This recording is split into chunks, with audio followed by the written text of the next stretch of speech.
بإحسان إلى يوم الدين وبعد. محترم نائب امیر جماعت جناب یاسمین الحسن صاحب اور محترم مولانا محمد رضی الاسلام ندوی صاحب سیکریٹری مرکز، دیگر ذمہ داران، ارکان جماعت و کارکنان، حضرات و خواتین، السلام علیکم ورحمۃ اللہ وبرکاتہ. الحمدللہ 6 ماہ سے جو ہم نے آن لائن مطالعہ کلاس چلایا تھا، آج اس کا اختتامی اجلاس ہو رہا ہے جس میں ہمارے 2 مرکزی ذمہ داران شریک ہیں. میں ان تمام کا پرتپاک دلی خیر مقدم کرتا ہوں اور آپ تمام کا بھی خیر مقدم کرتا ہوں. مطالعے کی جو اہمیت ہے اس سے آپ بخوبی واقف ہے.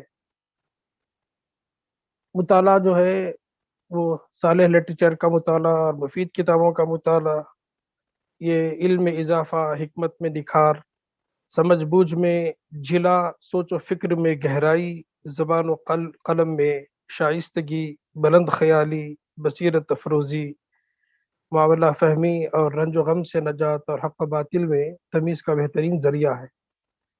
حیات و کائنات کا وسیع تصور رکھنے والی اسلامی تحریک کے وابستگان کے لیے اس کی اہمیت اور ضرورت دوبالا ہو جاتی ہے.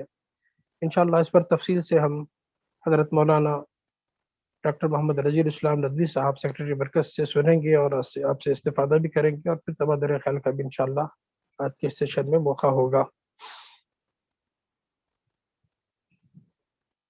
میقات کے آغاز میں تربیت کے سلسلے میں پالیسی پروگرام کے ان شقات کو دوبارہ ہمیں ریویو کر لینا چاہیے، جس میں یہ بات کہی گئی ہے کہ جماعت اپنے ارکان و کارکنان کے ہمہ جہت تزکیہ و تربیت کا اہتمام کرے گی کہ اللہ تعالیٰ سے ان کا تعلق مضبوط ہو، فکر آخرت اور محبت و اطاعت رسول کا جذبہ قوی ہو، ان کی زندگیوں میں اپنے نصب العین کی خاطر حرکت و سرگرمی آئے، سماج میں ان کا رول داعی، مربی اور رہنما کا ہو. کوشش کی جائے گی کہ وہ اپنی فطری استعداد کو پہچانیں، اس طرح اپنی شخصیت کو ترقی دیں کہ ان کی کمزوریاں دور ہو، ان کی قوت و صلاحیتوں میں اضافہ ہو، قرآن و سنت کے مطابق ان کا ذہنی و فکری ارتقاء ہو. جماعت افراد کی صلاحیتوں کے فروغ پر خصوصی توجہ دے گی. صلاحیتوں کے ارتقاء کے لیے افراد کی کوشش کے علاوہ جماعت اجتماعی اہتمام بھی کرے گی. یہ پالیسی پروگرام کے باتیں ہیں جو اس میں مذکور ہیں. یہ یاد دہانی کے طور پر میں نے آپ کے سامنے ذکر کیا ہے. پھر تزکیہ اور تربیت کے تقاضوں کے ذیل میں لکھا گیا ہے کہ ہر فرد جماعت کی اولین ذمہ داری ہوگی کہ وہ اپنے تزکیے پر اس طرح توجہ دے کہ اس کی شخصیت پہ ارتقاء نمایاں ہو، تاکہ وہ گھر، سماج اور تحریک کے لیے مفید و مؤثر ہو. اس غرض کے لیے درج ذیل کام کرے. 3 باتوں کا تذکرہ اس میں ہے: نماز، تلاوت، ذکر، دعا کا اہتمام، اور اس کے علاوہ علم و تقوی کے لحاظ سے اپنے سے بہتر افراد سے استفادہ کریں گے. نمبر 2 دینی اور روحانی ماحول کا فروغ. اور نمبر 3 یہ بطور خاص سماعت فرمایا، کتب تفاسیر، سیرت، تاریخ، فقہ کا مطالعہ، جدید نظریات و افکار سے واقفیت کے لیے مطالعہ و مشاہدہ، فکری و علمی ارتقاء پر توجہ. پھر اہداف میں یہ بات لکھی گئی ہے کہ ہر رکن جماعت اور کارکن اس میقات میں درج ذیل اہداف حاصل کرے گا: قرآن کی ایک تفسیر کا مکمل مطالعہ، اپنے تزکیہ اور ارتقاء کا سالانہ منصوبہ، یعنی اپنے تزکیہ و ارتقاء کا سالانہ منصوبے کی تیاری اور اس پر عمل درآمد. اور نمبر 3 ایک نئی صلاحیت کا فروغ. پھر پروگرام کے کل 7 نکات ہیں، ان میں سے ایک نقطہ جو نقطہ نمبر 6 ہے اس پر میں آپ کی توجہ مرکوز کرنے کی کوشش کروں گا. قرآن اور تحریکی لٹریچر کے مطالعے کا مرحلہ وار نصاب تیار کیا جائے گا. اس کے مطابق آن لائن کورسز تیار کیے جائیں گے. آن لائن ٹیسٹ کے ذریعے افراد کی صلاحیت و معلومات کی جانچ کر کے ان کو مزید مطالعے کے لیے مشورے دیے جائیں گے. الحمدللہ ان سب باتوں کو ملحوظ رکھتے ہوئے ہم جہتی کوششیں مرکز بھی الحمدللہ کر رہا ہے اور حلقے کی طرف سے بھی الحمدللہ ہو رہی ہیں. انہی کوششوں میں سے ایک کوشش جو ہے یہ جو 6 ماہ کا آن لائن مطالعہ کلاسز ہم نے شروع کیا تھا اسی کا وہ حصہ ہے. اس سے پہلے तीन मीक़ात के आगाज़ में मुतालिका मरहला वार निसाब जो है हल्के की तरफ से तैयार करके मकामी तमाम इकाइयों को रवाना किया गया था और 3 सतरों का था वो। उसमें हिदायत ये की गई थी कि हर रुकन और कारकुन अपनी इस्तेदाद, सलाहियत, ज़रूरत और अपनी फ़ुर्सत व फ़राग़ का ख़्याल करते हुए उसके मुताबिक जो है वो किताबें मुंतख़ब करे और अपना सालाना निसाब तैयार करे और उसे मरहलावार तक़सीम कर ले, रोज़ाना, हफ्तावारी, माहाना, तिमाही, शशमाही और सालाना। बाज़ रफ़क़ा ने इस पे तवज्जो दी है, लेकिन कम लोगों ने इस पर तवज्जो दी है।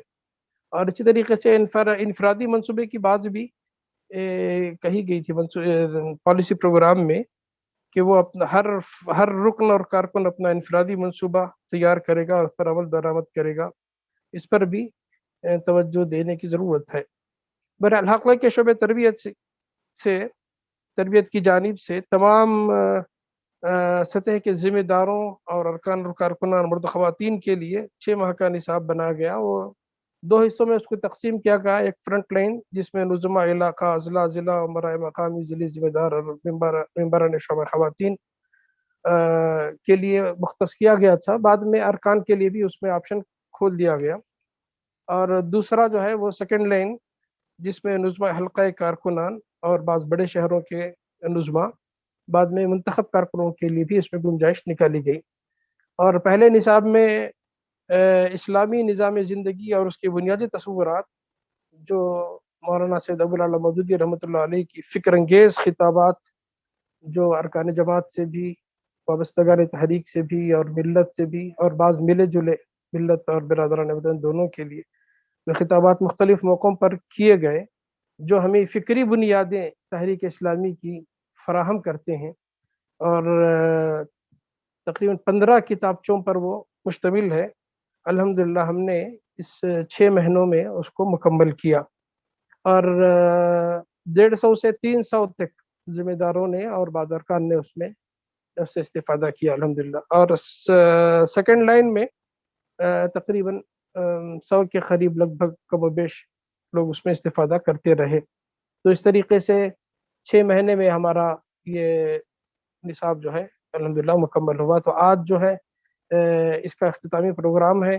हमारी खुशनसीबी है कि इस मौके पर 2 मरकज़ी ज़िम्मेदारान हमारे लिए अवेलेबल हैं। इसमें मेहमान ख़ुसूसी हज़रत मौलाना मोहम्मद रज़ील इस्लाम नदवी साहब सेक्रेटरी मरकज़ मौजूद हैं। इंशाअल्लाह अलमबरदान तहरीक को अपने इल्मी फ़िक्री इर्तिक़ा के लिए मुताले के ज़रिए किस तरह से कोशिश करना चाहिए, इस पर इंशाअल्लाह मौलाना से भरपूर इस्तिफ़ादा हम करेंगे। और उसका तरीक़ेकार क्या हो और किस तरह से हम अपने फ़िक्र को जला बख्शें। और दूसरी खुशनसीबी हमारी ये है कि हज़रत जनाब ये अमीनुल हसन साहब नायब अमीर जमात इस वक़्त जो है हमारे शहर में मौजूद हैं। तो हमने उनसे दरख्वास्त की तो अमीनुल हसन साहब ने उसको कबूल किया। हम उसका आपके शुक्रगुज़ार हैं और इंशाअल्लाह आप चूँकि वैसे मरकज़ में तरबियत के निगरान भी हैं और आप ही की निगरानी में तरबियत के प्रोग्राम्स वगैरह अल्हम्दुलिल्लाह बहुत शानदार अंदाज़ से चल रहे हैं, ऑनलाइन भी, ऑफ़लाइन भी और हम हल्के के लोग भी अल्हम्दुलिल्लाह उससे इस्तिफ़ादा कर रहे हैं। तो इंशाअल्लाह आज आप भी हमारे दरमियान मौजूद हैं इस ख़ुसूस में मुतालिक ख़ुसूस में और बतौर आम जो है तरबियत के हमाजहती पहलुओं पर इंशाअल्लाह आपसे इस्तिफ़ादे का मौका होगा। इस मौके पर मैं हमारे दोनों ज़िम्मेदारों का दोबारा दिली खैर मक़दम करता हूँ। मैं अल्लाह ताला से दुआ करता हूँ कि ये इख्तितामी इजलास यानी मुताले का इख्तिताम ना हो, बल्कि ये हमारे लिए मुताले के आगाज़ इनफ़रादी तौर पर मनसूबाबंदी और मुताले के आगाज़ के लिए महमेज़ देने वाला हो और मक़ासद के लिहाज़ से अल्लाह ताला इस इजलास को हम सब के लिए जो है बाइस खैर बनाए। इस दुआ के साथ मैं अपनी बात ख़त्म करता हूँ। व आखिर दावाना अल्हम्दुलिल्लाहि रब्बिल आलमीन।